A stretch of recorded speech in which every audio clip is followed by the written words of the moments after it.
Welcome to Risen Game Graveyard, a new YouTube channel committed to advertising and reviewing obscure, dying, or unappreciated games.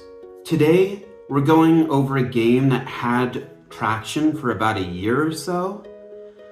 Currently, it's on life support a lot. Draconius GO. This game was controversial around 2017. It was almost political activism in a way. It was reactionary. It was a reaction to the dopamine-starved Pokemon Go players. In 2016, Niantic came out with Pokemon Go, which created a new genre of augmented reality, location-based gaming. However, they were heavily criticized for not bringing enough updates and features to the game that were relevant. As a result of this incompetency, Draconius GO was born. It advertised itself as an AR game with PvP, leaving out the quiet part that it was Pokemon Go essentially, but with features that people wanted. Whether the PvP was impressive or efficient is another question, taking more inspiration from gym battles than actual real-time battling, but the revolution that came out of it was simply people wanting their voices heard. This game literally was a Pokemon Go boycott, and it quite honestly didn't do too badly. People were satisfied, but only for a while. There was some controversy in its stark resemblance to Pokemon Go. However, their tightrope walking lawyers were on top of it and allowed them the ability to make it as similar as possible without infringing copyright laws. This concerned some people and made the supposed knockoff feel sickening to digest. Keep watching and I'll go over how the knockoff feel in Draconius GO is now its biggest asset. There were some big benefits to making a video game based off of not super litigious intellectual property, and it was a creation of their own, at least more than you would expect. No intellectual property to cater to meant complete creative freedom and no need to pander to investors who are there just trying to make as many big bucks as possible. This made the game highly affordable and not as greedy as it could have been. Also worth noting that because the game runs on random places of interactive points on the map, instead of real-life points of interest, it makes the game playable anywhere, even rural areas, which was something that actually gave them tons of traction in the fight against Niantic. But there's no denying, this game has so much similarity to Pokemon Go to even the minute details. Niantic was so concerned about this that they thought they had a case to take Eliland, the creator of Draconius GO.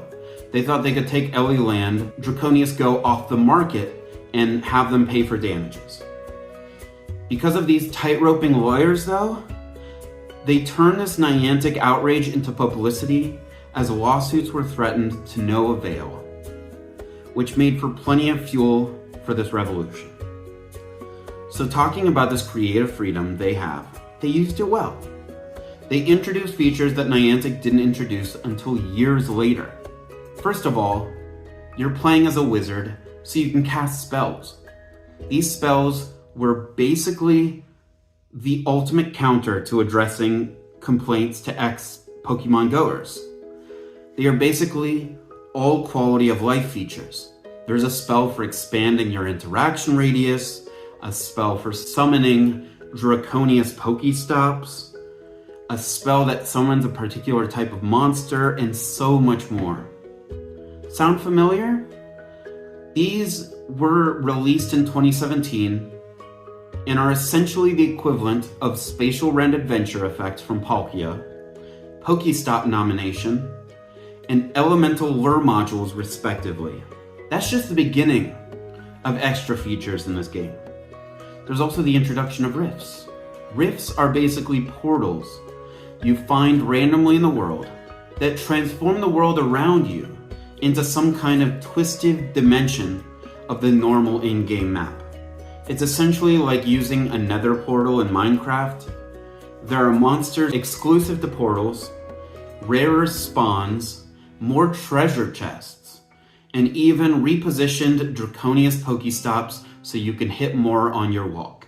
Talking about treasure chests, they are items you find in the world that give things like temporary bonuses, equipment, and runes. The bonuses include things like doubling the effect of lures. Equipment, also known as artifacts, are essentially things you wear on your character that give you passive buffs as long as you equip them. Once again, more quality of life features. Examples of allowing more remote placement into gyms, faster refreshing of Draconius Pokestops, and just straight up effects that are 100% worth acquiring. So this is cool, but should you play this game now? Well, here's why you should. First of all, it's the most free-to-play AR game on the App Store. The game has a shop, but you really don't have to spend on it at all. Most of the stuff in this game are paid items that you can get for free. The game is pretty much completely supported by ads. Anything you want, even Pokeballs you can get with ads now, I discovered. But the thing is, they're non-intrusive. The only reason the servers are still up is because people just watch a 30-second non-intrusive ad and get everything they want for free.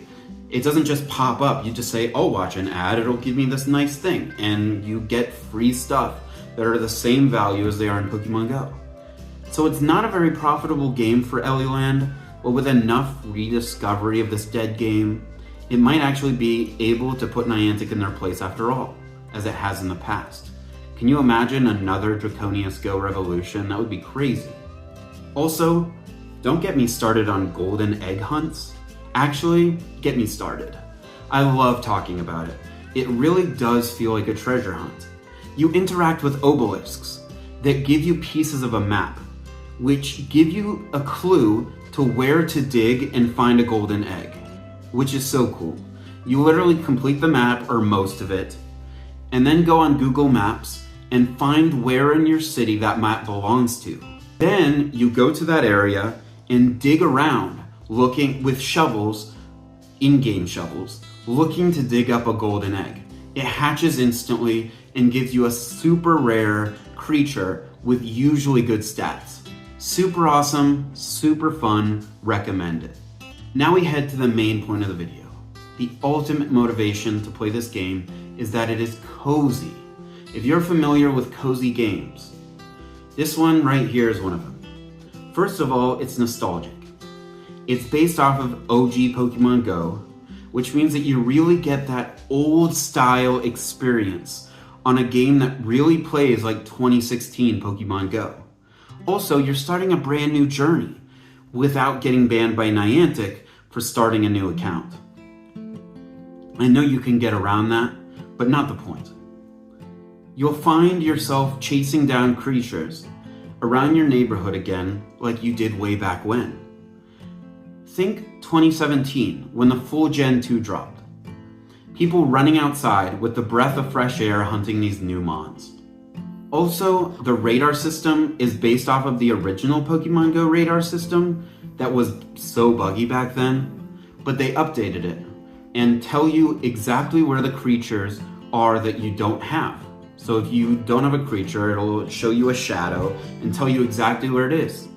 And you leave your house and you head around the neighborhood and find that juicy rare creature somewhere around your neighborhood, and it really feels like you're hunting.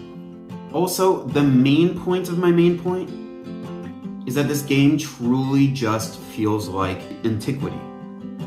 You ever play a retro game that was made recently by an indie developer?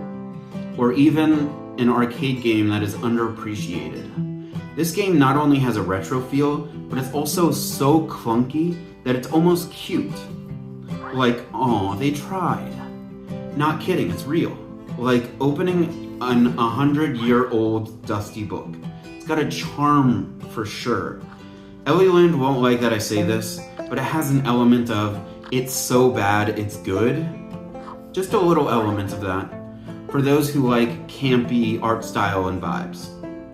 I really think if this game picked up, the indie developers might throw down some updates that will really feel like they stuck it to Niantic. Even if it never takes off, even if you hate it, just check it out as you would walk through a museum, just so you know what I'm describing and get an eye on what is essentially Pokemon Go history. Thanks for watching, and subscribe for more reviews and advertising for obscure video games.